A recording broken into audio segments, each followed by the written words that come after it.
Selamat malam teman-teman sekalian.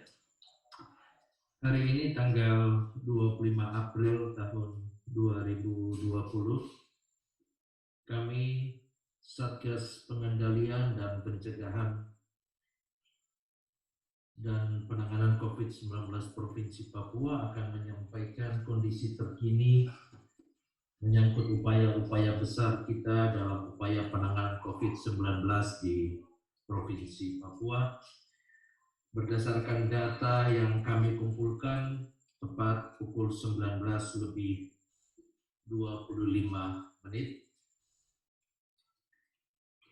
sesuai data yang kami dapatkan hari ini tidak ada penambahan kasus, jadi tetap sama seperti yang kemarin, yaitu 137 kasus positif, dirawat 92 atau 67%, sembuh 38 atau 28%, dan meninggal 7 atau 5%. Mengapa hal ini bisa terjadi? Harus kami sampaikan bahwa regen pemeriksaan kita kemarin mengalami jumlah yang berkurang sehingga kami tidak bisa melakukan, namun puji Tuhan kemarin sore sudah bisa tiba dan tadi pagi sudah bisa tiba, dan pemeriksaan yang harusnya dikerjakan kemarin baru bisa kita kerjakan tadi tepat jam 1 siang, dan akan ada hasil pada sekitar jam 9 sampai 10 malam. Dengan demikian esok hari kami sudah bisa menyampaikan perkembangan terbaru menyangkut kasus yang positif. Namun dari catatan yang kami bisa sampaikan, terjadi peningkatan dalam jumlah ODP kita. Jika sebelumnya sebanyak 3.855, hari ini bertambah 140 orang menjadi 3.881. Dan penambahan ini dari sisi public health baik dalam pemahaman bahwa kita menemukan sedini mungkin dan kita sudah mulai melakukan rapid test. Mudah-mudahan dari yang 140 ini tidak kita temukan. Tetapi di sisi yang lain, angka 140 ini menggambarkan bahwa masyarakat kita belum sepenuhnya melaksanakan yang namanya physical atau social distancing dengan baik. 140 ini adalah hasil dari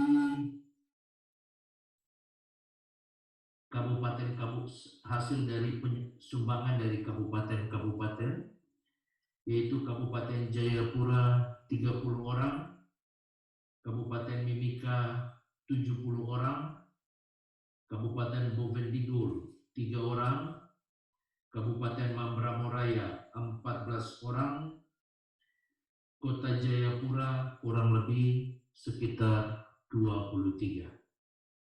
Bagi kami di Satgas COVID-19 bidang kesehatan, kita akan melakukan penanganan baik terhadap 140 orang ini, dan pada kesempatan yang berbahagia ini saya ingin tetap menghimbau kepada masyarakat kita untuk tetap melaksanakan semua yang menjadi arahan dari pemerintah. Kalau kita lihat angka-angka yang ada, perhatian khusus kami mintakan kepada pemerintah daerah, khususnya di Kabupaten Mimika, Kota Jayapura, Kabupaten Jayapura, Merauke, dan Erong. Mungkin perhatian harus ditujukan untuk meningkatnya kasus-kasus positif di daerah yang saya sudah sebutkan tadi. Kalau kita lihat 2 minggu ke belakang, itu misalnya di Kota Mimika 2 atau 3 minggu ke belakang, kalau Kota Mimika dari 4 menjadi 41. Hal yang bersama juga di Kota Jayapura, dari 4 menjadi 38. Ini peningkatan yang sangat-sangat signifikan. Maknanya seperti juga saya sudah sampaikan tadi, sisi positif petugas kesehatan menemukan, sisi negatif apa itu? Kita belum melaksanakan social distancing, physical distancing. Bapak Wakil Gubernur dalam beberapa kali pertemuan mengingatkan kepada kami di Satgas untuk dapat disampaikan kepada seluruh kabupaten kota. Jangan kita menganggap remeh penyakit ini. Puji Tuhan kalau dalam beberapa 6 minggu belakangan ini, semenjak kasus ini pecah, kami petugas-petugas kesehatan mampu menemukan kasus sedini mungkin, melakukan penanganan kasus sedini mungkin, bisa menahan sehingga pasien tidak jatuh dalam kondisi sakit berat. Tetapi harus kami sampaikan, kalau kasus positif itu meningkat, itu bermakna kita harus menyiapkan fasilitas kesehatan. Kita harus menyiapkan ruang isolasi. Kita harus melakukan karantina dan sebagainya dan sebagainya. Kalau mereka jatuh dalam perjalanannya ke sakit yang sedang dan berat, konsekuensinya rumah sakit harus berusaha untuk menahan laju dari penyakit ini. Yang kedua juga konsekuensinya apa? Risiko penularan terhadap petugas-petugas kesehatan kita semakin meningkat. Beberapa kasus jelas dapat kami sampaikan bahwa akibat dari pasien positif dan kedua, ketidakjujuran pasien, ya, tidak hanya yang saya sampaikan di luar daerah, petugas-petugas kita mengalami kesakitan, hasilnya positif, dan kalau itu terjadi maka SDM kita di rumah sakit akan berkurang. Siapa yang harus merawat petugas-petugas? Siapa yang harus merawat pasien-pasien? Kalau petugas harus juga memikirkan tentang keselamatan mereka, mereka harus diisolasi.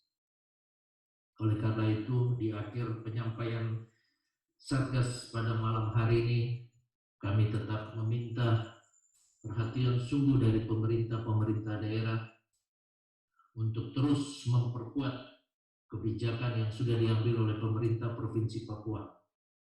Pembatasan sosial yang diperluas dan diperketat. Saya mengulangi lagi, pembatasan sosial yang diperluas dan diperketat kiranya menjadi pegangan dari semua pimpinan daerah di 29 kabupaten kota, agar kasus positif ini tidak meningkat, agar fokus daripada petugas-petugas kesehatan saat ini akan bagaimana menangani kasus-kasus yang sudah ada.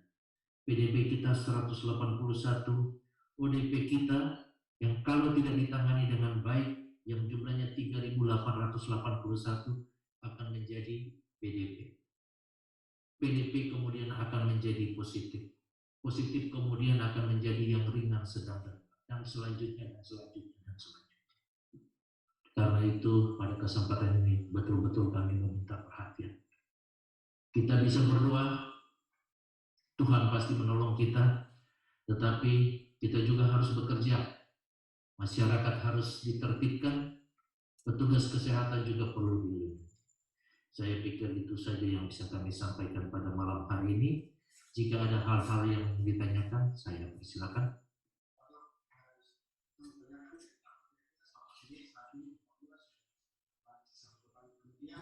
Dan kedua, alasannya kenapa sampai penyakit medis ini bisa terkena dampaknya, sedangkan mereka tidak. Baik, kita baru mendapat tambahan APD kurang lebih sekitar 5.000 kemarin, dan teman-teman dukungan dari BNPB pusat, dan kemudian kita akan sebarkan kurang lebih 5.000 akan masuk, sudah masuk, bukan akan masuk, sudah masuk.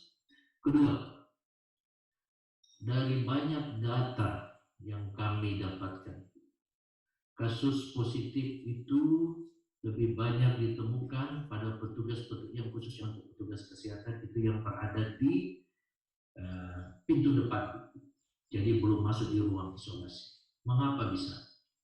Pertama, di banyak data menyatakan bahwa memang karena ketersediaan APD yang terbatas. Yang kedua, ketidakjujuran daripada pasien. Ini penting sekali. Penting pasien pasien harus jujur menyampaikan kepada petugas kesehatan.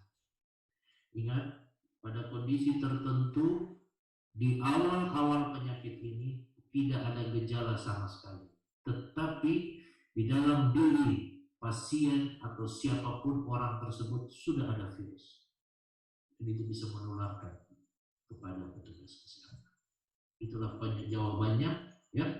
Tapi saya senang walaupun memang ada satu dua masyarakat kita yang belum jujur dan juga belum mau mematuhi, tapi dalam banyak kasus cukup banyak juga mereka yang dengan kesadaran sendiri datang dan menyatakan bahwa kami ada kontak. Oleh karena itu bisa terlihat ada 3.881 kasus ODP. Demikian. Perkembangan ini tinggal naik. Apakah ada saran atau ketegasan dari Satgas untuk RT RW yang terlihat kurang memahami tentang bahaya ini? Struktur pemerintahan kita sudah sangat jelas, ya. Ada Bapak Presiden, ada Gubernur, ada Bupati, kemudian turun ke camat, kemudian RT dan RW. Saya pikir kalau kita semua bersatu padu, unit pemerintahan yang paling kecil itu ada di kampung, di desa, ada RT RW di situ. Kalau kita bekerja sama sesuai dengan perintah dari pimpinan dan kita satu garis komando, maka saya yakin ketika pimpinan daerah tersebut memerintahkan dan kita semuanya satu garis dan semua sepakat untuk melaksanakan perintah daripada pimpinan, kita bisa menyelesaikan masalah. Demikian. Tuhan memberkati kita sekalian. Shalom.